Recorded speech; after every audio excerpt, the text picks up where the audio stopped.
नमस्कार यूट्यूबकर सिद्धी आणि मल्हार सोबत आज काय नवीन। आज आहे गोरक्षनाथ प्रकट दिन।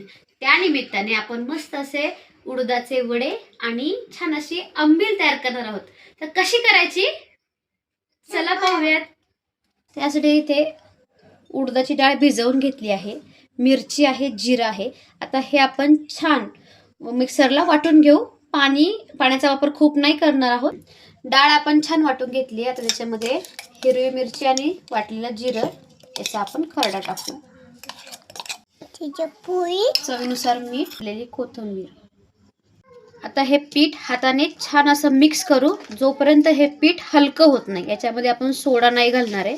हे असं छान एकसारखं हाताने असं फेटून घ्यायचं, म्हणजे हे पीठ छान फुलतं। 2 ते 3 मिनिटं सलग फेटून घ्यायचं। पीठ छान फेटून घेतले। त्यात आपण 5 मिनिटं साईडला ठेवू, तोपर्यंत तेल गरम होते आणि तेवढ्या वेळात आपण आता आंबील करून घेऊ। इथे छान घट्ट दही घेतले, त्याच्यामध्ये आता आपण 2 चमचे तांदळाचं पीठ टाकू। हिरवी मिरची आणि जिरं वाटून घेतले ते टाकू। चवीनुसार मीठ, चमचाभर साखर, पाणी घालून हे रवीने छान असं मिक्स करून घेऊ।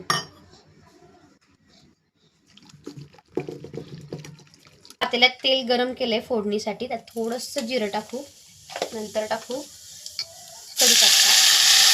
आंबील तयार करून घेण्यासाठी जे मिश्रण केले ते हे एकदम मिक्स करूया। बारीक गॅसवरती हे आपण छान शिजवून घेणार आहोत। त्याला उकळी येऊ द्यायची नाही, नाहीतर मग दही फुटण्याची शक्यता असते। गरम झाले, आता आपण वडे सोडू। पाणी लावून घ्यायचं आणि असा वडा सोडायचा। वडा सोडताना गॅस मोठा ठेवायचा। असे हे छान असे गोल्डन होईपर्यंत तळून घ्यायचे। खूप सुंदर दिसतात। आता हे मंदिरात प्रसादासाठी द्यायचे म्हणून मी असे गोल गोल केलेत छोटे छोटे। तर इथे आपले वडे करून तयार आहे। थोडीशी कोथिंबीर, तयार आहे आपली मस्त अशी आंबील। उडदाचे वडे आणि आंबील छान करून तयार आहे।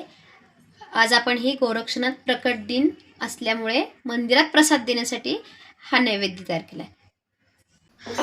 केलेल्या नैवेद्य प्रसादासाठी मल्हार, त्याचे बाबा आणि आजोबा असे घेऊन मंदिरात गेले आणि भगवंता चरणी तो अर्पण झाला।